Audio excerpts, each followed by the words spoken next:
Good morning, Springfield Tigers. And welcome back to the jungle. You know what? I'm done. I can't do this anymore. Are you serious, Jackson? No, I'm just playing. April Fools! Oh, you really had me there. Speaking of April Fools, which is coming up tomorrow, this holiday has some rather interesting origins. As I'm sure you know, this holiday is celebrated by playing tricks or practical jokes on others. But what you may not know is that most historians believe that dates back all the way to 1582, when France changed from the Julian calendar to the Gregorian calendar. People who didn't know and still celebrated the New Year's through April 1st were called April Fools. So be sure to have a little fun tomorrow, and happy April Fools. Everyone has that one item that they look for on the lunch menu. Let's go to Jake, who asked students what their favorite lunchroom foods are. Today, I went around and asked students what their favorite vending machine snack was. My favorite vending machine snacks are Cheez-It Snaps, sour cream and onion, and the gummy worms. My favorite vending machine snack is the Ritz chips, because they're yummy. My favorite vending machine snack would be a honey bun. Those are some pretty good answers. Back to you guys. Thank you, Jake. Today is National Crayon Day. Let's go to Emily to hear some facts about crayons. Everyone knows the common holidays that occur throughout the year, but I wanted to highlight some of the uncommon holidays that people might not know about. So in honor of National Crayon Day, here are some fun facts about crayons. Crayons are the 18th most recognizable scent worldwide, a study done by Yale says. The word crayon was first used in the book Pride and Prejudice. Joseph Le Mercier created the first suitable crayon for children in 1828 by replacing the oil with wax in the formula. Grant Wood, the painter of the American Gothic, entered an art piece into a Crayola drawing competition and credits his continued career in art to his third place win. There are 120 different Crayola crayon colors, not including specialty colors. Crayola makes about 3 billion crayons a year. Although this holiday is meant to celebrate a beloved art medium, Crayola has previously used this holiday to retire old colors such as dandelion in 2017. Hopefully they won't retire too many colors this year. Back to you, Jackson and Savannah. Thank you, Emily. March Madness started last Friday. Let's go to Michael to hear about some students' predictions. Keep in mind, these predictions were made before we got out for spring break. Thank you, guys. Since it's March Madness, this is the perfect time to ask people's strategies about their brackets and their favorite team. Let's find out. I choose my bracket according to colors and logos, so I have Kansas winning because their bird's really cute. Okay, so I'm from Kentucky, big blue nation, so always Kentucky fan. How do you choose a team? I guess you have to sort of look at the, if you can look at the matchups, that's always a big factor in who wins a lot of these games, because some teams may play very fast while another team is used to playing slow. Some teams may be all their offense comes from the inside, whereas another team's a three-point shooting team. Those are all factors. And then, but you better look at how they guard, how do they defend, and how do they rebound. That will tell you a lot about who to pick. The strategy that I use is pretty much just to make as many brackets as you can, and hopefully you get one right or close to right. And my favorite team's Alabama, but I don't really see them winning this year, so I've either got Gonzaga or Baylor, and that's it. That was very useful information. Now that we found that, back to you guys.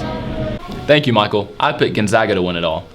We are so excited that SHS will be having a prom this year. Many seniors were worried that they would graduate high school without ever having a prom experience because of the prom cancellation last year. A group of senior moms joined together to make sure we were not deprived of this experience, and for that we are so grateful. Prom will be on April 17th at Regents Field. It's coming up soon, so everyone get ready for a night in the city. Easter is approaching soon, so let's go to Natalie, who asked some students about their favorite and least favorite Easter baskets. Goodies.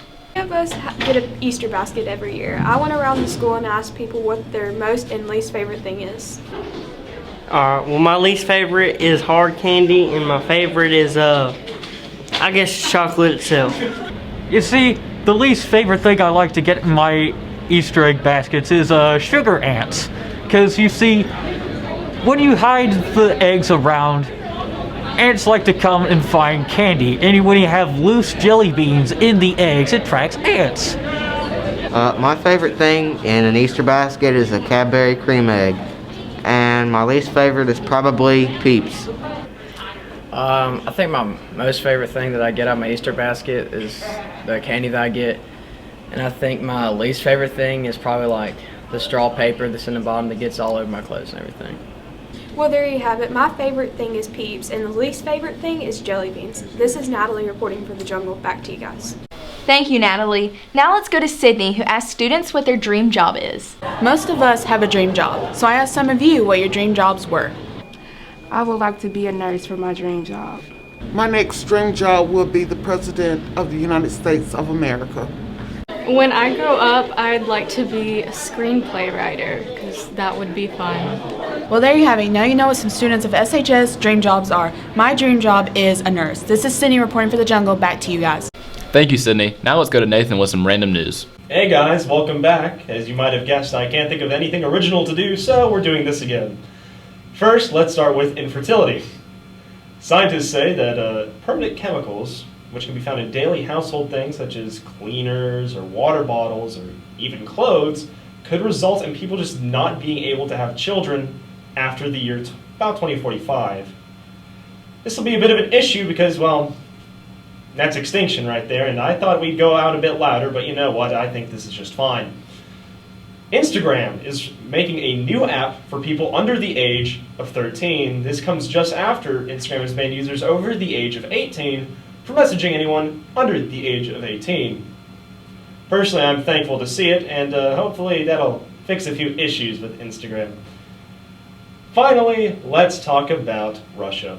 Russia's President Vladimir Putin recently was called by our President Joe Biden a killer, to which Putin responded with, "It takes one to know one." Afterwards, he challenged Joe Biden to a debate, which he has turned down. Russia has recalled their ambassador to the U.S., and, well, I don't know where we're going from here. Back to you, Jackson and Savannah. Thank you, Nathan. Now it's time for sports with Christian and Prayer. Thank you, Jackson and Savannah. The girls' soccer team played March 16th at home against Hueytown. Let's go to Sarah, who covered the game. On March 9th, the girls' soccer team Mercy rolled Hueytown early in the second half with a final score of 10-0. Sarah Bird and Skylar Duncan scored 2 goals. Gracie Matthews, Maggie Nally, Claire Hamilton, Annie Thompson, Haley Apps, and Lana Tatum all scored 1 goal. Congratulations, Lady Tigers. Thank you, Sarah. The track team ran at Gadsden, and I covered the meet. Let's take a look. The Springville track team competed in a meet in Gadsden on March 18th. There were many top finishes. David Robles was 5th in the 3200, and Austin Hammonds was 2nd in the 300 hurdles. The boys 4x8 was 3rd, and Beth Ann Tucker placed 3rd in the 400 and 1st in the 3200. Caroline Tucker was 5th in the 1600, and Farrah Hawkins was 1st in the 300 hurdles and in the long jump. And Kira Young won 1st in the high jump. Congratulations, Tigers! The track team competes in a meet this Saturday at Scottsboro. Go out and support your Tigers. The softball team played March 18th at Oxford. Let's go to Gracie, who covered the game. Thursday, March 18th, our varsity softball team defeated Oxford with a score of 6-5. Back to you, Prayer and Christian. Let's check in on the tennis team. During the sectional matches on March 18th, varsity girls and varsity boys both beat Southside 9-0. And on March 20th, the JV girls and the JV boys both lost the matches as a team, but Grace Oliver won her singles. The tennis team plays at home Wednesday against Hewitt-Tressville. They also play at home Thursday against Aniana for senior night. Soccer plays tomorrow at home, and softball plays in a tournament this weekend at Oxford. Baseball plays tomorrow at home. Tennis has senior night tomorrow at home, and the golf team plays in a tournament tomorrow. Go out and support your Tigers. Back to you, Jackson and Savannah. Thank you, Christian and Prayer. And thank you for watching this week's edition of The Jungle. Make sure to subscribe to our YouTube channel at The Jungle SHS. And follow us on Instagram at SHS_jungle_roar and Facebook at SHS Jungle Roar. And happy birthday, Mom. Bye. Bye.